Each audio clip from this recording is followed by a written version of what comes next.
నిన్న మొన్న రెండు జల పులి బొమ్మవు కాదా నాతో పాటు నువ్వు కూడా అమ్మకు చెవేగా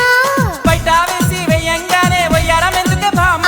కొంటి చూపులు ఎక్కువాయి విసమొచ్చినందుక నడుము చిక్కెనే నడక మారెనే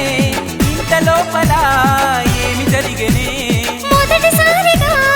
ఆడపిల్లను చూసినట్టుగా మైకం నీకు తమలపాకు నమలి సొక్కు